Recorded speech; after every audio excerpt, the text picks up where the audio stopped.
নমস্কার, good morning. আপনারা সবাই কেমন আছেন? আশা করি অনেক ভালো আছেন, আর আমরা অনেক ভালো আছি। এখন বাজে সকাল 7টা। উঠেছিলাম সেই ভোর 5টা বাজে। উঠে দেখি আকাশটা এত পরিমাণে অন্ধকার হয়ে আছে, যেন মনে হচ্ছে কি অনেক বছর ঝড় বৃষ্টি হয় না। তো উঠে জানালা এবং বারান্দার থাই গ্লাসগুলো লাগিয়ে দিলাম। লাগিয়ে ভাবছি যে রান্নাটা শেষ করে নিই। তো এখন রান্না করতে গিয়ে দেখি চোখ থেকে ঘুম তাড়াতেই পাচ্ছি না। এত ঠান্ডা পড়েছে ওয়েদারটা, তো আরও ভীষণ ঘুম পেয়ে যাচ্ছে। তো কি ভাবলাম, এই অলসতা নিয়ে আবার সেই এই ঘুম দিয়ে তারপরে এই 7টা বাজে ঘুম থেকে উঠলাম। তো ওঠার পর দেখি সেই অন্ধকারই হয়ে আছে এবং ওয়েদারটা ভীষণ ঠান্ডা লাগছিল, ভীষণ ভালো লাগছিল, আবার ঠান্ডা বাতাসও বইছে। তো ভাবলাম একটু ছাদে যেয়ে ঘুরে আসি।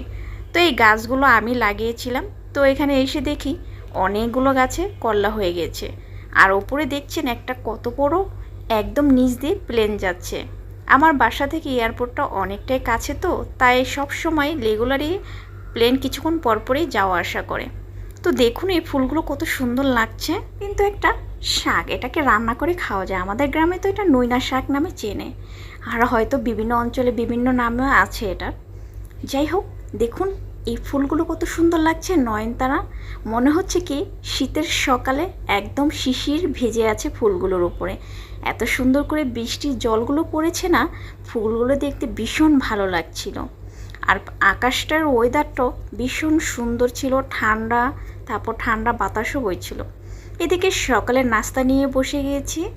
তো এখানে আমি মূলা, একটু সবজি টবজি দিয়ে, টমেটো দিয়ে একটা ভাজি করেছিলাম, আর সাদা রুটি। আর অ্যাডিয়াকে সাদা রুটির সাথে একটু নিউট্রেলা মাখিয়ে দিয়েছিলাম। ও কোনো রকম খেয়ে আবার রেখেও দিয়েছে। তো অ্যাডিয়ার বাবা সকালে নাস্তা একদমই করেনি। তো আমি এদিকে সকালে নাস্তাটা খেয়ে নিলাম। খাওয়ার পরে সেই মাথায় আবার একটা বড় চিন্তা, রান্না। তো আবার রান্নাটা সারতে হবে। তো ভাবছি আজকে আর বিকেলে রান্না করে যাবো না, দুপুরে একবারে রান্নাটা শেষ করবো রাতের। কারণ বিকেলে এই গরমের মধ্যে রান্না করে গেলে ভীষণ খারাপ লাগে, শরীর টরীর ঘেমে একদম অস্থির হয়ে যায়, তাই ভালো লাগছে না। তাই এখানে আমি চিংড়ি মাছ নিয়েছিলাম, ভুনা করবো বলে একটু বেশি পেঁয়াজ দিয়ে। আর একটা ডিম নিয়েছিলাম, কারণ অ্যান্টির বাবা চিংড়ি মাছ খায় না, তার জন্য একটা ডিমও নিয়েছি। তো একটু বেশি করে টমেটো দিয়েই আজকে ভুনাটা করব, আর সাথে গরম গরম পটল ভাজা। তো এদিকে আমি পটলগুলো নুন হলুদ দিয়ে কিন্তু মাখিয়ে নিয়েছি। নেওয়ার পরে এখন পটলগুলোকে একটু ভেজে নেব। তো অনেক বছর পর চিংড়ি মাছ খাবো, কারণ 3 থেকে 4 বছর পর অ্যাডিয়ার বাবা তো একদমই চিংড়ি মাছ খায় না, তার অ্যালার্জির সমস্যা আছে। তার চেয়ে বেশি সমস্যা হচ্ছে আমার শরীরে। আমার তো সব কিছুতেই মোটামুটি অ্যালার্জি। তো এর জন্যই চিংড়ি মাছটা ওর বাবাই আজ থেকে প্রায় 3-4 বছর হবে বাসায় নিয়ে আসে না, অ্যালার্জির কারণে। তো যাই হোক, অ্যাডিয়া অনেক পছন্দ করে, ওর জন্যই বিশেষ করে এই চিংড়ি মাছটা আনা। তো ওর সাথে সাথে এখন আমিও খাই। তো এর জন্যই ওর বাবার জন্য একটা ডিম দিয়ে দেব। তো ওর বাবা আবার ডিমটাও তেমন খায় না, অর্ধেক খেয়ে আবার অর্ধেক রেখে দেবে। এদিকে আমার পাকা বুড়িটা যে কি করছে, এসে দেখি ও টিভি ছেড়ে বসে বসে কার্টুন দেখছে। সেই মোটু পাতলু। ও একটু সুযোগ পেলেই হয়েছে যে কখন মাম্মি ঘরে থাকবে না বা কোনো কাজে ব্যস্ত, এদিকে ও পড়া টড়া ফাঁকি দিয়ে শুধু টিভি দেখা শুরু। তো এই যে টিভি দেখছেন, খুব মনোযোগ দিয়ে, খুব সুন্দর করে টিভি দেখছে। এরকম মনোযোগ দিয়ে যদি একটু বই পড়তো তাহলে মনে হয় বেশ ভালো হতো। যাই হোক, অতটাও চাপ দিই না, যেহেতু অনেকটাই ছোট, তাই বেশি চাপ দিই না। তো পটলগুলোকে বেশি ভাজা ভাজা করবো না, কারণ বেশি ভাজা পটল গরম ভাতের সাথে আমাদের খেতে ভালো লাগে না। একটু কম ভাজায় রেখেই পটলগুলো নামিয়ে নেব। তো পটলটা ভাজা হয়ে গেছে, তেলটা ঝরিয়ে নামিয়ে নিই। কারণ একটু যেহেতু আজকে বৃষ্টি বৃষ্টি ভাব, তো একটু ভাজা টাজা দিয়ে ভাত খেতে ভালোই লাগবে। তো এদিকে ডিমটাও ভেজে নেব।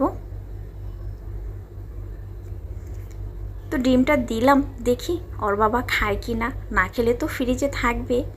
তো যাই হোক, আমরা তো আর একসাথে খেতে পারবো না। ওর বাবা সেই আস্তে আস্তে রাত 11টা, আর আমরা তো 8টা বাজে মামিয়ে খেয়ে সব কিছু ধুয়ে টুয়ে গুছিয়ে রাখি। আর ওর বাবার জন্য শুধু গরম গরম কটা ভাত রান্না করে রেখে দিই। এদিকে চিংড়ি মাছগুলোকে একটু ভেজে নিই। অ্যাড্রিয়া খাবে বলে ওর জন্য আনা, এই সুযোগে আমি একটু খেয়ে নিচ্ছি।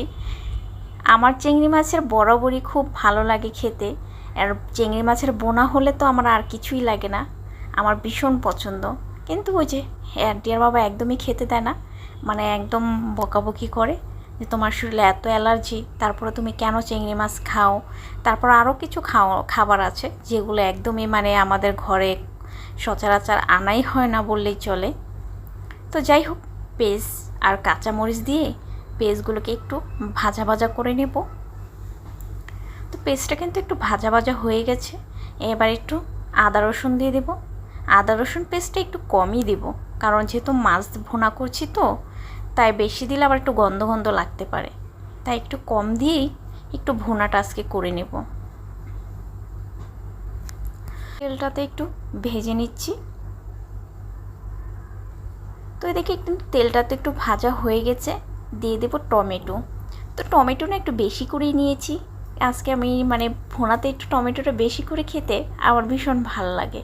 তো এখন তো টমেটো সিজন চলেও গেছে, তো এখন বাজার থেকে টমেটো আনলেও বেশিরভাগ টমেটো না নষ্ট বের হয়, আবার হয়তো বা তরকারিতে দিলে একদমই নরম হতে চায় না। তো যাই হোক, এই টমেটোগুলো একটু ভালোই ছিল, দেখছি গলে গেছে এবং কালারটাও সুন্দর, একদম লাল টকটকে ছিল। তো আগে আরও কয়েকবার নিয়ে এসেছিলো, এত খারাপ ছিল অবস্থা কি বলবো। ওর বাবাকে বলেই দিয়েছি তুমি আর টমেটো বাজার থেকে আনবেই না, হয়তো ভালো পেলে নিয়ে আসবে, না হলে তো আনবেই না।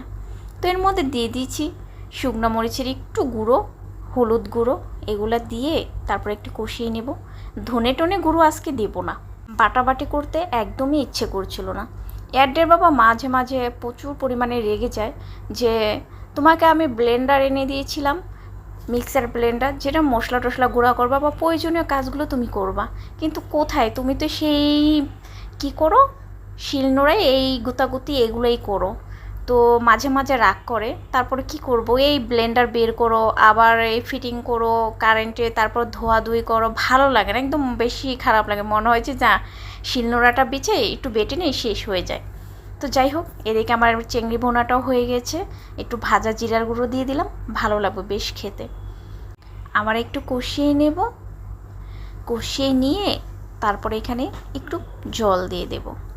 জলটা দিয়ে একটু সুন্দর করে আবার একটু ভুনা ভুনা করে নেব, তাহলেই হয়ে যাবে ভুনাটা। আপনাদের সাথে তো খাবারের ভিডিওগুলো শেয়ার করতে পারলাম না, যাই হোক। তো আজকের ব্লগটা হয়তো এখানেই শেষ করতে হবে। তো আপনাদের কাছে কেমন লাগলো আমাদের এই ব্লগটা, যদি ভালো লেগে থাকে অবশ্যই লাইক শেয়ার করবেন আর কমেন্ট করে আপনাদের মতামতগুলো জানাবেন। আর প্লিজ চ্যানেলটা সাবস্ক্রাইব করে আমাদের এই ছোট্ট পরিবারে একটু সাপোর্ট করবেন, এটা আপনাদের ছোট বোনের অনুরোধ রইল। সবাই ভালো থাকবেন, সুস্থ থাকবেন, আবার পরবর্তীতে ব্লগ নিয়ে আসবো।